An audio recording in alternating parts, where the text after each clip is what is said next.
welcome back to another episode of Shadow News, officially the most unofficial source for the latest updates to do with Shadow. So last week I was in Paris with Shadow at their Shadow World event, where the man, the legend himself, Emmanuel Fruin, was giving his keynote speech describing all of the latest and greatest features coming to Shadow in the following year. Des petites boîtes qui disent nous aussi on va se lancer dans le cloud. D'ailleurs la prochaine console qu'on va... I mean, it was all in French, but luckily I'm fluent. Tous les éditeurs de jeux vidéo. Okay, they sent me the cliff notes, but it sounded pretty good. So in this episode, let's have a look at those updates and talk through them in just a little bit more detail.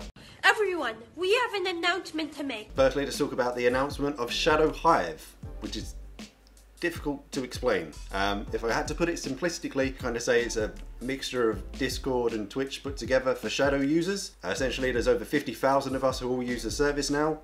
We need somewhere to live. Shadow Hive introduces some new community features where essentially you'll be able to see other Shadow users, add them as friends, see them when they're online, see what they're playing, and that will be for Shadow users across the entire network, not just the people who are connected to your data center. So you want to play with friends overseas? Go for it. Now Shadow Hive takes it a step further in that you can share your gameplay with other users, and if you get stuck at a particularly difficult part of a game, you can actually swap controls over to a friend to allow them to finish that bit for you. For me, that would be like 90% of the game, and on a feature even more impressive than that is something they called Extreme Mode. Now what this does, if you and your friends are in a game together, it randomly applies conditional effects to the screen to make it harder, which sounds complicated. But let's roll the clip. So this is me in Paris playing a game of TrackMania 2, where Extreme Mode is turned on, and you can see the different effects which are applied to make it just that much harder. So some of them include mosaics, so the screen gets split into tiny little screens, inverted controls, suddenly left becomes right,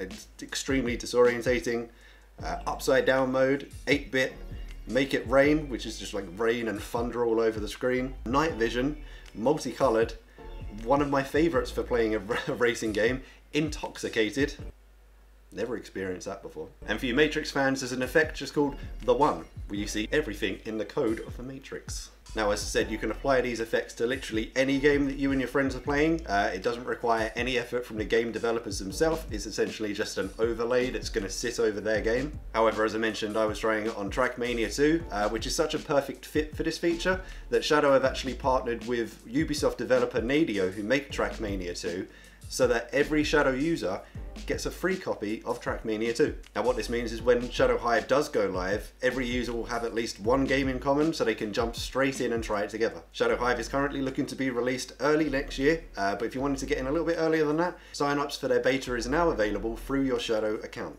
Next, you may have seen a sneak peek of this on Twitter, but it was the announcement that Shadow will soon be able to support multiple screen displays.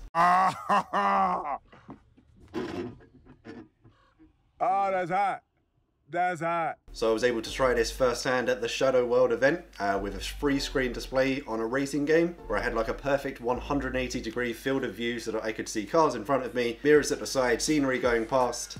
The mirrors weren't much help because there was no one behind me. I was last. I was dead last. So this was just a proof of concept essentially at this point, showing it is possible. Unfortunately, it's not like ready for worldwide rollout yet. This was just to say, look, we can do it. It will be available at some point, but at the moment there's no official release dates for the feature. However, talking to the developers, when this does go live, as well as just multiple screen display, you should actually be able to use separate devices to use as multiple screens.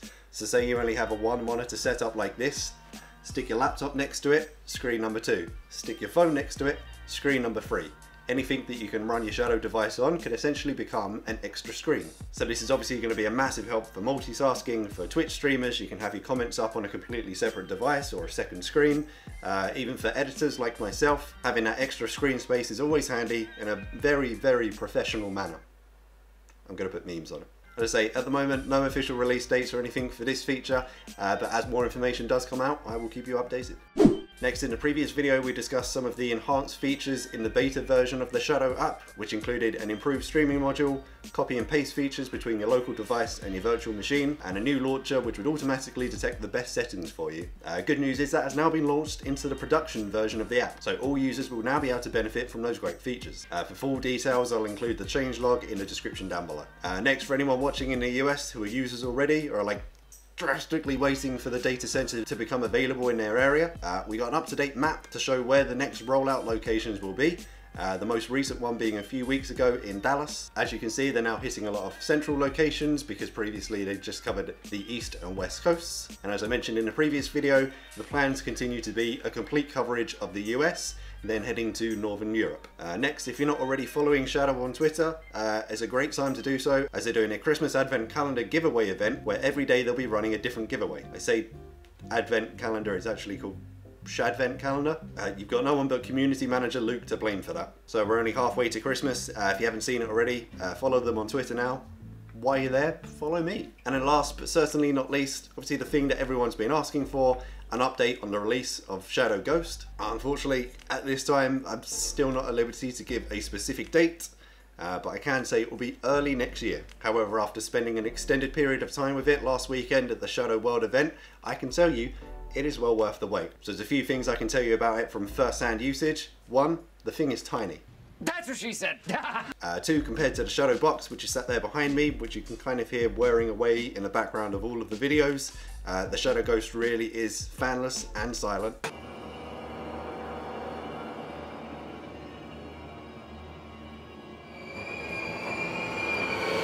And free because of its Bluetooth connectivity. It really was seamless to use Xbox controllers to play your favourite games. But that's all the news from me for now. If you enjoyed this video, if you found it helpful and you're excited about the new features coming to Shadow in the future, remember to drop the video a like. To make sure you're up to date with all of this unofficial, official Shadow news, be sure to subscribe to the channel. And as always, I shall see you in the next one.